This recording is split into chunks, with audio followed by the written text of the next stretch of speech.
Report आई है कि चीनी एक्सपोर्ट पर जबरदस्त तरीके से डेंट लगा है। यानी कि उन्होंने एक desperate last ditch economic strategy उन्होंने निकाल दी कि जो ये ट्रंप की जो सुनामी है उससे कैसे बचे। डोनाल्ड ट्रंप व्हाइट हाउस में आने वाले हैं एंड उनका एक हॉकिश स्टैंस दिखता है चाइना के खिलाफ। 13% की रफ्तार से वो बढ़ रहे थे, लेकिन पिछले महीने उसमें जबरदस्त ब्रेक लगा है। उसके ग्रोथ की रफ्तार 50% गिरी है। जी हां, सीधा आधी हो गई है ग्रोथ। और अगर इंडिया जो है उसको अमेरिकन स्नब कर रहे हैं अदानी के केस में, तो इंडिया ने कहा कि ठीक है, हमारे पास तो देखें ये एविडेंस भी आ गई, हम एलॉन मस्क को पकड़ लेते हैं और एलॉन मस्क की सारी बिजनेस को हम कंट्रोवर्शियल कर देते हैं। बेजिंग के रिसोर्सेज कम होते जा रहे हैं, ग्लोबली आइसोलेटेड होता जा रहा है, ऊपर से इसे तंग किया जाएगा ताकि ये उल्टी सीधी कोई हरकत करे और इसे सैंक्शंस में डुबो दिया जाए परमानेंटली।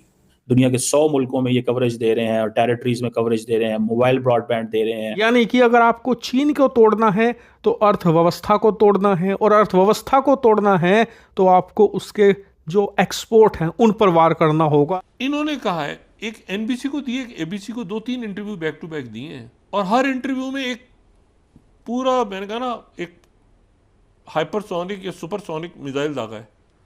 ये इंटरकॉन्टिनेंटल बैलिस्टिक मिसाइल दाग दी है। पाकिस्तान से तो पाकिस्तान की जो पीआईए है, इंटरनेशनल एयरलाइन नहीं बिकती, लेकिन टाटा ग्रुप जो है एयर इंडिया, उसने 100 एयरबस जेट्स का ऑर्डर दे दिया। 100 एयरबस जेट्स का ऑर्डर दे दिया। पिछले साल भी 450 प्लेन का ऑर्डर दिया था। दोस्तों, ये लैंग्वेज बड़ी इंपॉर्टेंट होती है कम्युनिस्ट कंट्री के अंदर। एक एक वर्ड बड़ा सोच समझकर ये बोलते हैं। बेजिंग की लैंग्वेज बिल्कुल सेम। नमस्कार दोस्तों, जय हिंद। जैसा कि आपने क्लिप में देखा, डोनाल्ड ट्रंप ने अभी तक कुर्सी पर बैठे भी नहीं हैं, लेकिन अभी से चीन की इकोनॉमी डगमगाना शुरू हो गई है। एक तरफ जब भारत में एफडीआई यानी विदेशी निवेश $1 ट्रिलियन आया है, वहीं दूसरी तरफ चीन का ग्राफ लगातार गिरता जा रहा है। दुनिया भर में चल रहे चीनी सामानों पर बढ़ते टैरिफ के चलते चीन की कमर टूट गई है। हाल ही में एक रिपोर्ट आई है जिसमें अक्टूबर महीने में चीन की ग्रोथ रेट 13% थी, यानी चीन 13% की रफ्तार से बढ़ रहा था। पिछले महीने से चीन को इतना बड़ा झटका लगा है कि चीन की रफ्तार 50% सीधे गिर गया है, यानी 13 से सीधे 6% के आसपास आ गया है। और ये ऐसे समय पे हो रहा है जब डोनाल्ड ट्रंप को आने में लगभग 1.5 महीने का समय है, लेकिन चीन की हालत अभी से खराब हो गई है। ट्रंप के आने के बाद चीन का दिवाला निकलना तय है। वही इसका सीधा फायदा भारत के एक्सपोर्ट पर पड़ रहा है। जैसे जैसे चीन का एक्सपोर्ट कम हो रहा है, वैसे ही भारतीय कंपनियों को सीधा फायदा हो रहा है इसका। वीडियो शुरू करने से पहले अगर आपने हमारे चैनल को सब्सक्राइब नहीं किया है तो प्लीज हमारे चैनल को सब्सक्राइब करें, इससे हमें मदद मिलती है। ट्रंप नामक सुनामी ये चाइना की तरफ बहुत तेजी से आ रही है और चाइना ने अपने आप को बचाने के लिए कुछ पॉलिसीज बोलनी शुरू कर दी या वो चीजें एडमिट करनी शुरू कर दी जो अभी तक नहीं करी थी। ये सीन लगता है straight out of a thriller movie. हर रोज चेंजेस हो रहे हैं, कहां पर जाकर ये स्टोरी टिकेगी कुछ समझ नहीं आ रहा। चाइना की जो कम्युनिस्ट पार्टी की जो पॉलिट ब्यूरो होती है, उन्होंने घंटियां बजानी शुरू कर दी हैं कि 2025 आने वाला है, अपने कंट्री को किस तरह से बचाया जाए। यानी कि उन्होंने एक desperate last ditch economic strategy उन्होंने निकाल दी कि जो ये ट्रंप की जो सुनामी है उससे कैसे बचे। डोनाल्ड ट्रंप व्हाइट हाउस में आने वाले हैं एंड उनका एक हॉकिश स्टैंस दिखता है चाइना के खिलाफ। और उन्होंने बोल दिया कि मैं अब बेजिंग की जो गिरती हुई इकोनॉमी है उसको तो मैं बिल्कुल डुबो दूंगा। यानी कि चाइना को नाइटमेयर्स आने शुरू हो गए हैं, क्योंकि अब सिर्फ 40 दिन रह गए हैं डोनाल्ड ट्रंप के प्रेसिडेंट बनने में। दोस्तों, पोलिट ब्यूरो की एक इमरजेंसी मीटिंग हुई है इसी हफ्ते। पूरे मीडिया में कवर नहीं किया गया, लेकिन जो चाइना की जो टॉप डिसीजन मेकिंग बॉडी है उनके सुर चेंज हो गए हैं। एक क्रिटिकल मीटिंग किया है छुपके, और उसके अंदर एक अर्जेंट शिफ्ट की उन्होंने बोला है, हमें इकोनॉमिक पॉलिसी निकालनी पड़ेगी ताकि इमीडिएटली कंट्री को ठीक किया जाए। पहले तो ये बोल रहे थे कि एक जो कंट्री है वो अपने आप ठीक हो जाएगी। थोड़े बहुत इन्होंने यहाँ पर जिसको बोलते हैं इकोनॉमिक पैकेजेस भी दिए, फर्क नहीं पड़ा। लेकिन अभी इन्होंने लैंग्वेज ऐसे चेंज की है। ये देखिए, पहले इन्होंने बोला था प्रोएक्टिव फिस्कल पॉलिसी हमें लेकर आनी पड़ेगी, अब बोल दिया मॉडरेटली एकोमोडेटिव मॉनेटरी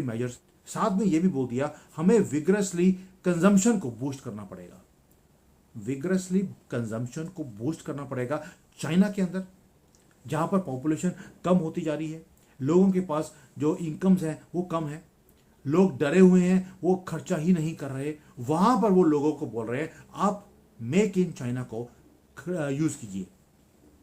आपने ये बात पहले सुनी है कभी? भारत से सुनी होगी जब मोदी जी ने बोला था make in India, make for the world. But question again comes, why is there a panic in China? मैं कोई भी शुगर कोटिंग करके काम नहीं कर रहा हूं, स्टेक्स बहुत हाई हैं दोस्तों चाइना के लिए, क्योंकि ट्रंप जैसे ही ओवल ऑफिस पे वो पहुंचेंगे, उन्होंने एक प्रॉमिस किया है कि वो इकोनॉमिक वॉर शुरू करेंगे बीजिंग के साथ। पूरी एडमिनिस्ट्रेशन हॉकिश लोग बैठे हैं ट्रंप के टीम के अंदर, दे आर गियरिंग अप कि हमने चाइना के इंपोर्ट्स को बंद करना है, उसके ऊपर हायर टैरिफ्स लगा रहे हैं। चाइना का एक एम्बिशन है कि वो अमेरिका को पीछे कर कर जो टेक्नोलॉजी है, टेक्निकल प्रोडक्ट्स हैं, उसके अंदर वो आगे जाए। और ट्रंप ने बोल दिया कि वो सारी रिस्ट्रिक्शन लगा देगा कि टेक्नोलॉजी चाइना के पास ट्रांसफर नहीं होने देंगी, सेमीकंडक्टर के ऊपर रोक लगा दिया है। और जो चाइना की इकॉनमी है वो वहाँ पर ऑलरेडी अनएम्प्लॉयमेंट बढ़ता जा रहा है, प्रॉपर्टी सेल्स कम है, जो कंज्यूमर स्पेंडिंग होती है वो बिल्कुल ही ज़ीरो है। यानी कि ट्रंप के री इलेक्शन से एक ही बात हुई है, एक सुनामी वो चाइना के तट के ऊपर वो पहुंच चुकी है, और जो ग्रेट वॉल ऑफ चाइना थी उसके अंदर क्रैक आने शुरू हो गए हैं। दोस्तों, पोलिट ब्यूरो की जो पॉलिसी अनाउंसमेंट्स है, ये इतना बड़ा डेस्परेट अटेम्प्ट है कि जो ये क्रैक्स आए हैं ग्रेट वॉल ऑफ चाइना में, उसके अंदर प्लास्टर लगाने की कोशिश की जा रही है। प्रॉपर्टी जो मेल्ट डाउन है, आपको मालूम है कि जो टॉप 100 डेवलपर्स है चाइना के अंदर, उनकी जो सेल्स हैं वो 10% से ज़्यादा गिर चुकी हैं एक साल में। और जो एक क्रिटिकल पिलर था चाइना के इकोनॉमी का, टूट गया है। जो इनका डिफ्लेशन है कि इन्फ्लेशन होता है दूसरे कंट्री में, यहाँ पर डिफ्लेशन है, यानी कि जो कंज्यूमर प्राइसेस जो ग्रोथ होती है जीरो है, and it is the weakest ever. यानी कि यहाँ पर डिफ्लेशन के चांसेस बनते जा रहे हैं। अनएम्प्लॉयमेंट रेट, यहाँ पे तो नंबर्स आते थे पहले, इन्होंने नंबर्स रिलीज कर रहे ही बंद कर दिए हैं। आपने क्या बोला? ट्रंप ने बोला मैं टैरिफ लगा दूंगा, चाइना के एक्सपोर्ट्स को मैं तोड़ के रख दूंगा, ट्रिपल कर दूंगा।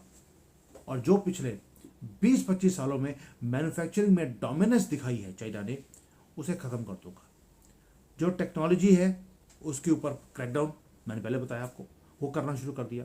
लेकिन इस बार सिर्फ एक्सपोर्ट कंट्रोल्स नहीं होंगे टेक्नोलॉजी के ऊपर, he is also going to block जो क्रिटिकल टेक्नोलॉजी की कंपनीज हैं चाइना के अंदर, उन्हें ब्लॉक किया जाएगा, ताकि ये अपनी आर्टिफिशियल इंटेलिजेंस, 5G, ये सारा कुछ जो ये दुनिया के ऊपर थोपना चाहते हैं और फिर हमें ही कंट्रोल करते हैं चाइनीज वाले, उसको रोका जाएगा। पाकिस्तान से तो पाकिस्तान की जो PIA है, इंटरनेशनल एयरलाइन नहीं बिकती, लेकिन टाटा ग्रुप जो है एयर इंडिया, उसने 100 एयरबस जेट्स का ऑर्डर दे दिया।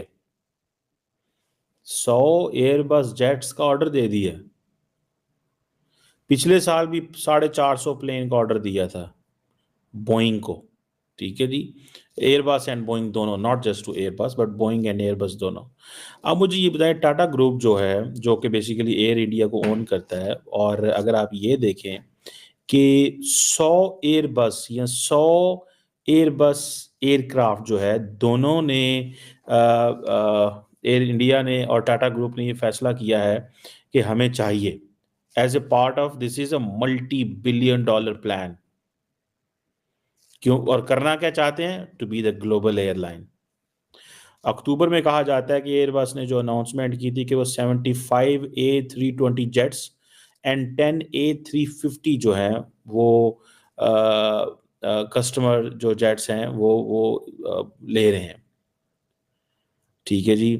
और अब सुनने में आया कि जो इंडियन एयर कैरियर है उसने कंफर्म किया कि वो 100 प्लेन और ले रहे हैं।